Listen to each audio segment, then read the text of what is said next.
तकलीफ होने से रशीद बाबू को हम लोग बुला देता है, बुला के सब बोलता है, बोलने से सब सुन के जाके फिर वो प्रॉब्लम चालू करता है। पानी बढ़ने से भी हम लोग उसी को बुला रहा है। और पानी घर के अंदर 3-3 दिन रह गया।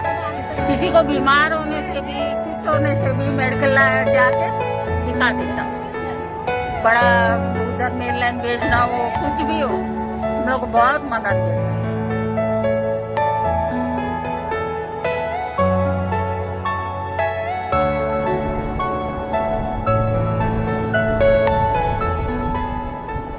नमस्कार। ये कोरोना की वजह से आज हमारा आइलैंड ही नहीं, पूरा इंडिया और इवन पूरा विश्व इससे ग्रस्त है। तो पिछले लॉकडाउन में जब हमने राशन डिस्ट्रीब्यूशन का प्रोग्राम स्टार्ट किया, ये एक्चुअली ये हम सब के लिए ये जो लॉकडाउन हुआ था, ये बिल्कुल एक अचानक से ही हमारे सामने एक स्थिति आ गई थी, जिससे जो परेशानी होने वाली थी उससे हम रूबरू नहीं थे। तो अचानक लॉकडाउन होने की वजह से जो परेशानियां आई, तो स्टार्टिंग में तो मैंने अपने आसपास के लोगों को देखना शुरू किया, उनकी क्या परेशानियां हैं वो सामने आने लगी। तो धीरे धीरे इसी तरह से हमने राशन का वितरण, जो बेसिक नीड्स थे उनका वितरण शुरू किया। जैसे ही हमने ये कार्य शुरू किया, हमारे साथ बहुत सारे वॉलंटियर्स भी जुड़े और वॉलंटियर्स की सहायता से हम इसको करने लगे।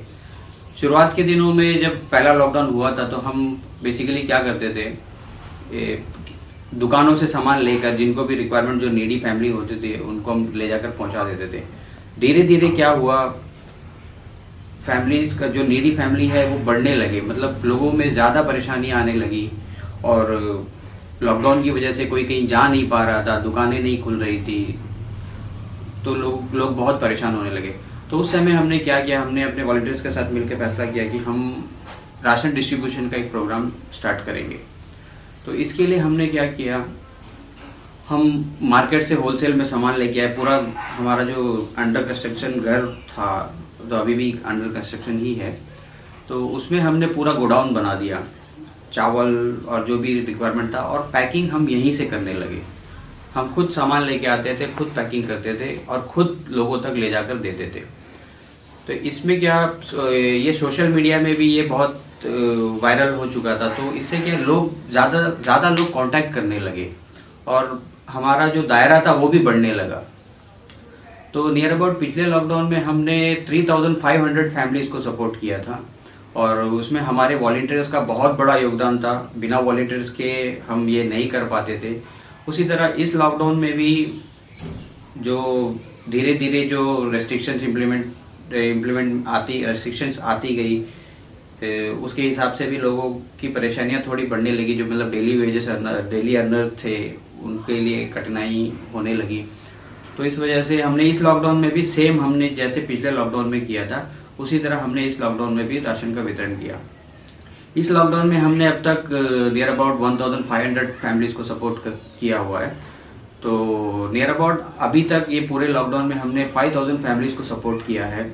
और एक चीज़ और बहुत खुशी होती है, ये हमारे दीपों का एक कल्चर है। वैसे मैं बचपन से देख रहा हूँ, जैसे आप सभी जानते होंगे, देखते होंगे, हम दीपवासी कभी भी एक दूसरे की मदद करने से पीछे नहीं हटते।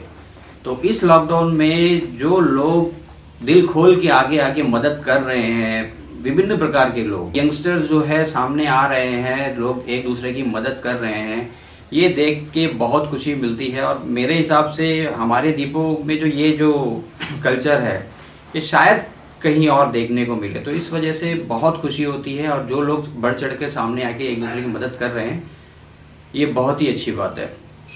और इसी तरह से जब हमारा लॉकडाउन के बीच में जब हमारा एरिया लिलीपुर का जो एरिया कंटेनमेंट जोन हुआ, लोग काफ़ी परेशान हो गए थे, मतलब कुछ समझ में नहीं आ रहा था, अचानक से बंद हो गया था।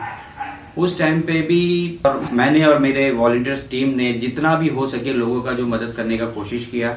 उन तक राशन का आइटम हो गया या फिर ज़रूरतमंद के ज़रूरत की चीज़ें हो गई, हमने पहुंचाने का कोशिश किया। नियर अबाउट उस टाइम पे हम लोग एक दिन में, मैं खुद 80 to 90 कॉल्स रिसीव करता था, और मेरे वॉलंटियर्स भी साथ में, वो भी 30-40 कॉल्स, उनका भी शायद उससे भी ज़्यादा काउंट हो।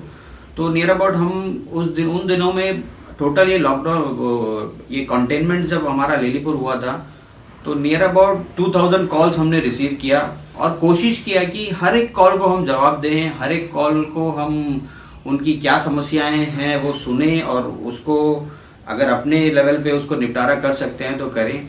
और इसमें मैं खास तौर पर कहना चाहूँगा कि ये जो भी हमने किया, जो भी ये राशन का डिस्ट्रीब्यूशन किया, ये खुद मैंने अपने सेविंग से ही किया है।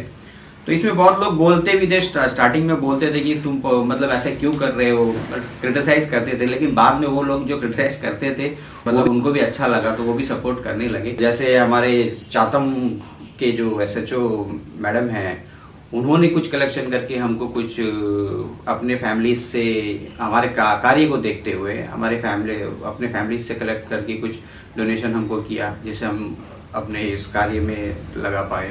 साथ ही साथ हमारे साउथ अंडमान के जो डिस्ट्रिक्ट कमिश्नर हैं, हमारे DC सर श्री सुनील अंचिपक्का जी और SDM हरी कलिकट जी, इन्होंने जो सपोर्ट किया है, इनका जो काम करने का तरीका है, मैं वाकई बहुत इम्प्रेस हूँ इनसे। क्योंकि ये इन्होंने जो मतलब अगर हम कुछ ग्राउंड लेवल का कुछ प्रॉब्लम लेके जाते थे तो सुन के मतलब उसी टाइम पे उनको वो रिजल्ट देते थे। तो पहला लॉकडाउन था, जो फर्स्ट लॉकडाउन था, उसमें हमारे चातम के जो SHO थे गौरव बनर्जी, उनका भी काफ़ी सहयोग था। और साथ ही हमारे जो सिविल सप्लाईज डिपार्टमेंट है, सिविल सप्लाईज डिपार्टमेंट जो पहला लॉकडाउन में हमने राशन लेने के लिए हमको फटाफट राशन का जो चावल है वो उपलब्ध करवाया। तो एडमिनिस्ट्रेशन की तरफ से भी काफ़ी अच्छा सहयोग था। ऐसा नहीं कि मतलब डिमोरलाइज किया हुआ है कि मतलब किसी को, क्योंकि मैं तो इंडिविजुअली था, मैं इंडिविजुअली कर रहा था। मेरा ना कोई संस्था था, ना मैं कोई ग्रुप में था, ना कोई पॉलिटिकल पार्टी से बिलोंग करता था। वैसे में एक अकेले एक इंसान जो आगे बढ़ रहा है, उसके लिए भी काफ़ी अच्छा एडमिनिस्ट्रेशन की तरफ से सपोर्ट मिला।